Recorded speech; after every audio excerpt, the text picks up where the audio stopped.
went in the previous battle, Annette. Oh, stop. You're gonna make me blush. It's an honor to be complimented by one of the School of Sorcery's most legendary alumni. I'm legendary now, am I? Well, I can't say I disagree. I heard so many stories about you, though I don't know how true any of them are. Like, there's one where you turned a bunch of bossy noble kids into horses, apparently? Oh yes! I remember that spell. I titled it, Wherefore Winnies. I was so overjoyed at having completed it that I began using it everywhere, and thus a tiny misunderstanding was born. I also heard you were smart enough to argue magical theory with the teachers and win. Ugh, arguing is such a gauche way to put it. But these stories offer only a glimpse into who I am. Such trifling incidents are hardly worthy of the word legendary. Yeah, but it sounds like at least some of them actually happened, right? I never dreamed I'd be fighting beside as big a legend as you. It honestly makes me kind of nervous. No need for such modesty. After all, you yourself are among the most talented women in all the kingdom. Oh gosh, that's high praise. Did a teacher say it, maybe? No, I merely happened to read that book you wrote during your time there. Book? Oh, but no.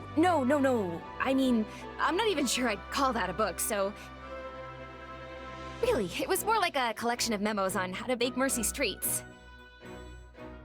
Making magical morsels!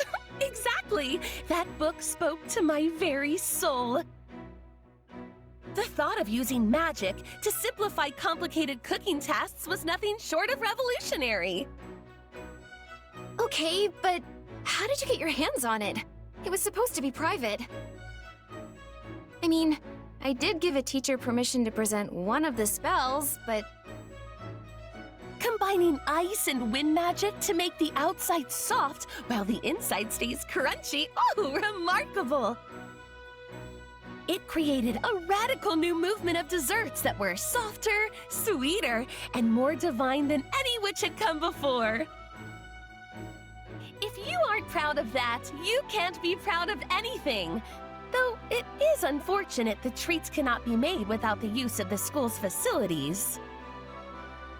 Well, it's not that I'm not proud, but it's also not like I wrote it all by myself either.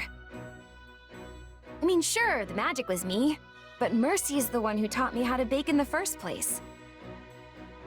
Ah, Mercedes, I am well aware that her little delicacies are the finest in all Fodlan. Like those ones with pockets of sweetened butter mixed into the dough? I would kill for one of those right now.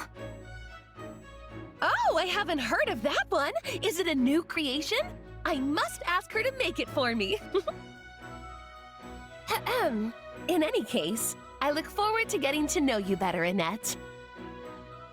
I anticipate many lively theoretical discussions ahead. Are you free at the moment, Annette? I was wondering if you might help me with something. I sure am. What's up? Well, I wish to conduct an experiment outside today, though naturally I'm a touch hesitant about it. Because your mood changes outside, right? Exactly. And though I'm deeply reluctant to experience that, one cannot make an omelet without throwing a few eggs against the wall. Well, I think you're a genius regardless, so I'm happy to help. No time like the present, right? Let's do this. Oh, please stop pulling me along. I haven't even told you what the experiment is yet.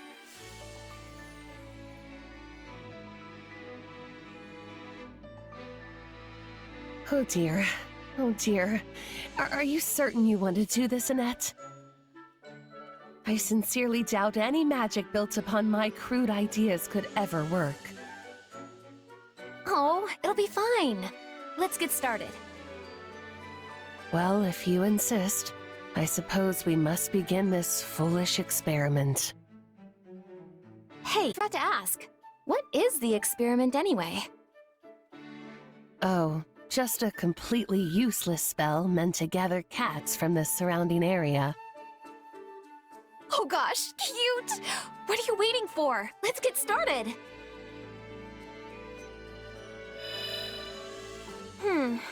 The spell seemed to go off all right, but nothing happened. I knew it. I'm an utter failure. My research papers should be gathered up and used to wipe mud from the hooves of swine. Perhaps this is fate's way of telling me magic is beyond my comprehension and I was a fool to ever try. Look, moping about it won't help anything. So let's both take a deep breath and figure out what went wrong. Okay, I've got an idea. If we take the flower catalyst and use wind magic to spread the fragrance... Oh look, it attracts insects. Quick, grab that cockroach before it scurries away. It's clearly a finer sorceress than I. Ew, gross! But yeah, that didn't work at all. Maybe if we use this mineral instead? Goodness, the reflective light has attracted the attention of birds. And they're really mad for some reason. Run, Constance, run!